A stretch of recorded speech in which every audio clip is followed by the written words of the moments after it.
information. We've had the Inspector General of Police acting, saying that they've recovered tear gas canisters, Motorola chargers. This time we've caught them. We have CCTV footage capturing police officers planting tear gas canisters and those paraphernalia they're claiming on the motor vehicle that they towed out of the gate. This is the operation. This time we'll meet them in court and we have the evidence on CCTV and we're going to share it liberally to all and even to a court of law. There is no offense which Mr. Wanjigi has committed that warrants the kind of police response that comes to blockade his home. If Mr. Wanjigi is a Kenyan as he is, then he has a right to demonstrate, and he has a right to support anybody demonstrating, and he has even indicated he is even willing to donate blood for those who need blood if they've been injured by the rogue police officers. That cannot be a basis for anybody to raid Mr. Wanjigi's residence. We do believe this is just part of political intimidation. Mr. Wanjigi is not scared. They can do what they want. We do not think that the law allows this kind of conduct. And we'll meet in a court of law. When they say Mr. Wanjigi should run to the nearest police station, why can they say he should run himself to court?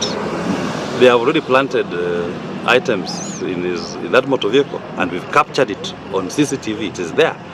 People who are with police officers planting items on that motor vehicle. That does not belong to Mr. Wanjigi. Those things don't belong to Mr. Wanjigi. Those are plants. They have always been doing this from before. Every time a government is failing and is losing favor with the people of Kenya, they have discovered that number 44 residence is an easier place to come to seek solace. They will not get it here this time. Let them go and look elsewhere. The problems of the people of Kenya is not Mr. Wanjigi. The problems of the people of Kenya is William Ruto and his failed economic policies. He should take charge of his failures and address the complaints of the people of Kenya.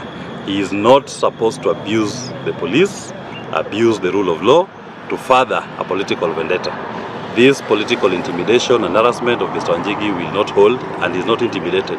He is ready to face anybody who is accusing him of anything in any court of law, not in a police station. Why in a police station? When the police are the ones who are planting things on the motor vehicles that were found at his gate. That has nothing to do with him. And we call upon the acting Inspector General of Police to investigate his own officers first. There is a laid down process. If you want to search, you get a court order, you go and search whatever you want to search, and you take an inventory of what you found, and the person whose residence you are searching or his representative will come and verify that the items which are collected are indeed recovered from that scene. In this particular instance, they come here, they plant whatever they are planting, tear gas canisters, Motorola, walkie-talkies, then they claim that they belong to Mr. Wanjigi. They belong to the police. The police must take responsibility. And Inspector General of Police, please investigate your officers. You may not have been here on the ground. We were here. And we have CCTV which we'll provide to you to show you the individual officers who planted these things. And we believe for once you are going to take action against rogue officers who are abusing the process of the law. Thank you very much.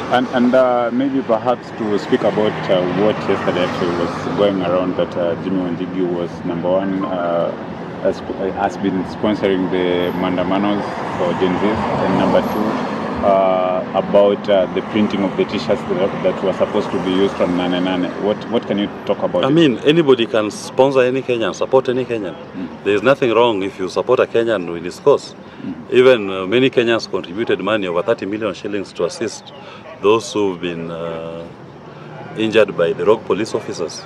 That has been done, and in fact, even when the initial arrests were made, Mr. Wanjigi made his contribution publicly, and he said, I'm donating to the Defenders Coalition to help them to pay for cash bail for those who've been illegally detained. So his participation in the protest and support to the protest has never been secret. In fact, he has even offered to donate blood to those who are injured. And when he went to this hospital, he was told that he's above 50 years of age and he's not therefore qualified to donate his blood to help those who deserve it. But every Kenyan who stands with the people of Kenya and the true interest of this nation has shown willingness and is legally allowed to support in whatever way they can.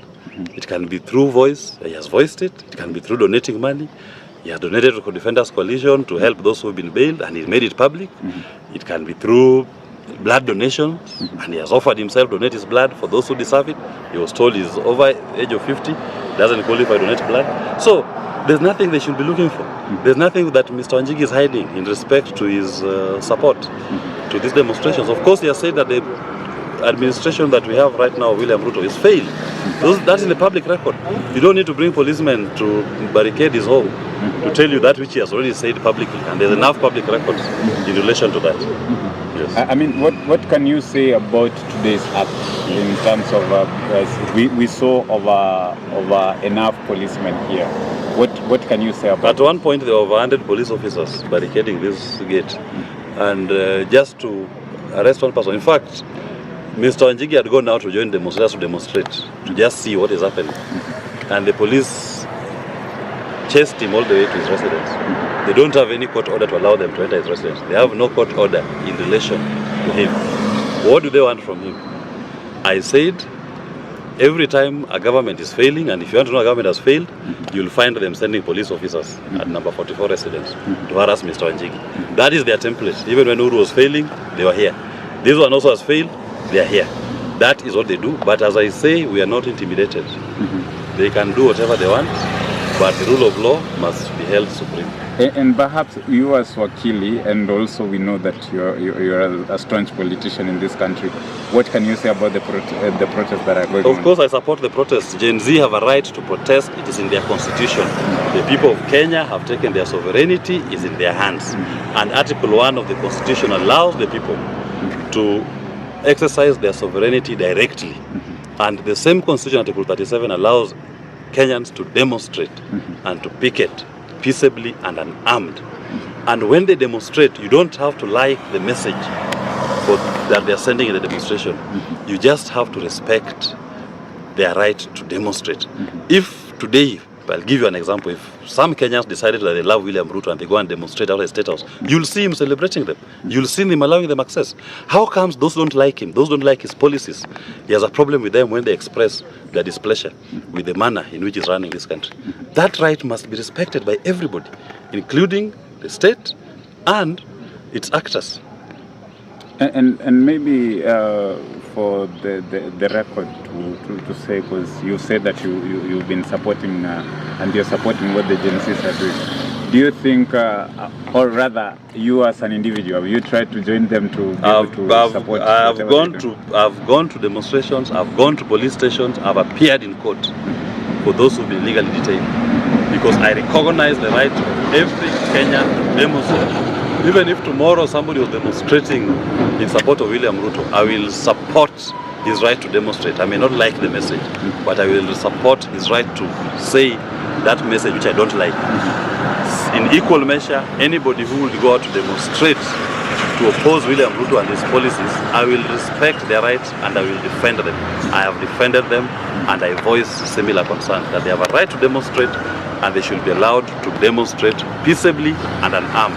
The work of the police is to provide security to those people. Maybe the last question, what do you think we are lacking as a nation? Because we are seeing police brutality, we are seeing media being attacked by the police. I mean, what are we lacking in terms of what we lack is constitutionalism.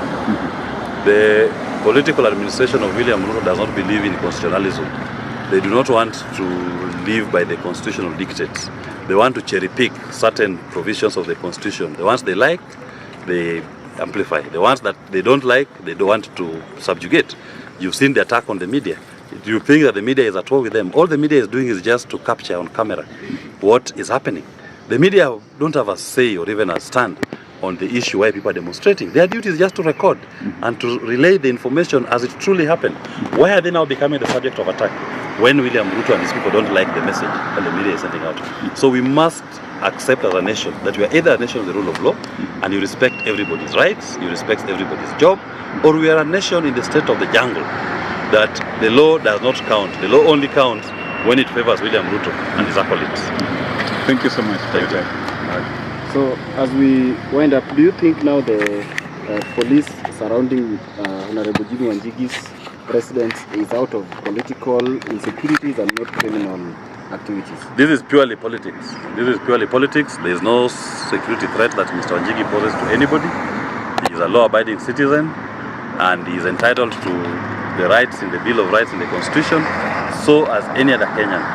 The presence of these police officers, when you ask them what they want, they are not even able to tell you what they want. They don't even to tell you what it is they are doing outside here. They are trespassing into private property. They need to respect the right of the people who are in this house, in this home, to enter and to leave that residence. Thank you. Thank you.